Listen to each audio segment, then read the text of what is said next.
Rip, you bring up the inch bell, and I'll do a brief like understanding what that is. Yeah.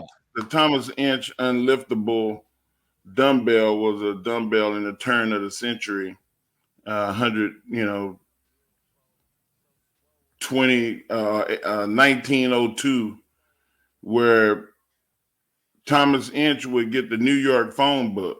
Mm-hmm. And the New York phone book, biggest phone book in the world probably at that time. He'd rip that son. It was about 2 or 3 inches tall. Uh-huh. And like, well, it went to a phone book after it went to the wooden blocks or whatever that they used to carry it on. Yeah. But the whole point is, if you can lift it on and put it on top of that box, then you would get a nickel. And shit, a nickel was like $5 back then. So that was a lot of money. You could feed your family on that. And so, of course, Thomas Inch made a lot of scratch. You talked about the carny world of knowing how to make money and not have to do anything to do.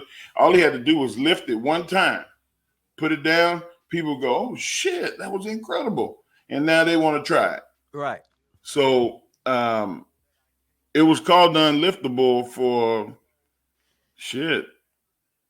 close to 90 years before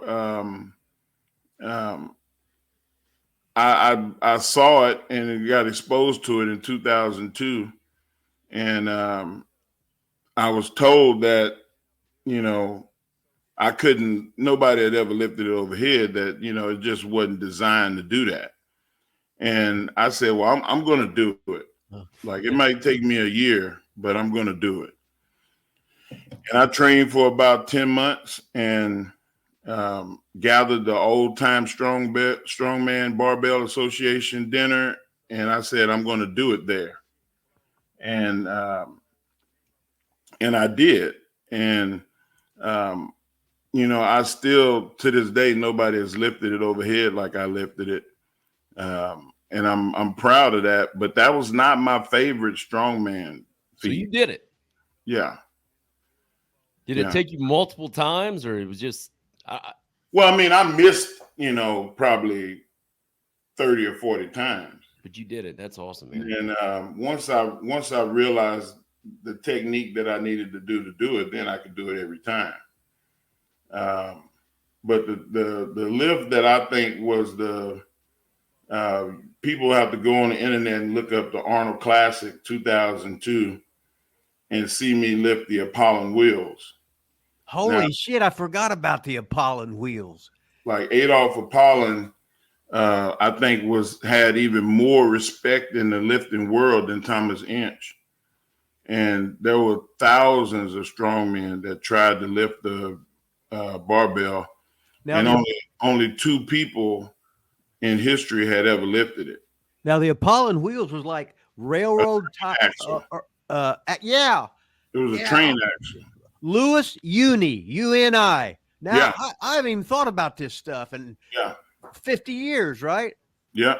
And he had that huge forearm. Jesus Christ, he had a forearm on him. Yeah. Shit, and that was from all of that heavy, that's all of the curling and grip work that he used to do.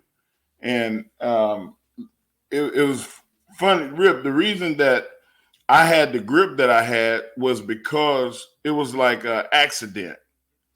Like I had, remember those concrete weights, that DP for life weights that people used to have in the 70s? I had I had the Sears weights that was concrete inside of them. Right. That's what I had. With the plastic coating on it. Yes, that was him. So I broke them all to shit. Uh-huh. And I said, damn, I need some weights that's not going to break like this. So I started getting the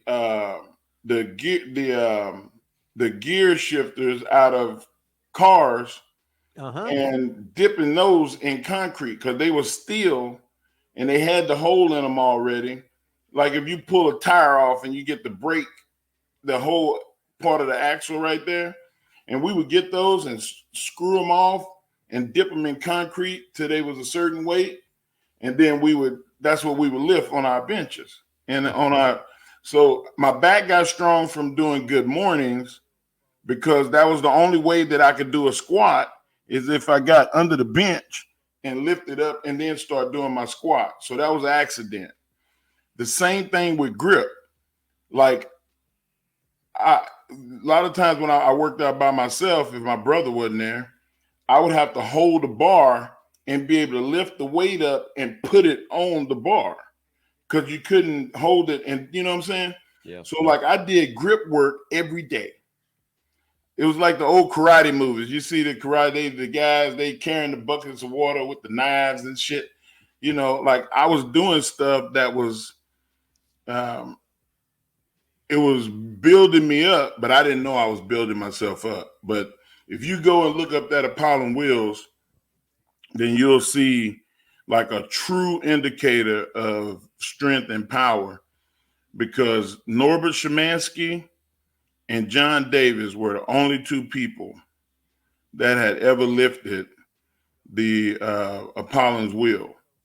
And I said that I was going to lift it. And of course, they said Adolf Apollon lifted it, but there was no footage of him lifting it. Yeah. So it was like, I said, well, I'm going to lift it one time for everybody that ever lifted it. And that was the difference between me and other folks. Like when I competed, I couldn't, the people that was in the competition with me, they was there for window dressing. Right. Because I was competing against ghosts. I was competing against dead people in records. And when I went to the Arnold, my mother had just died.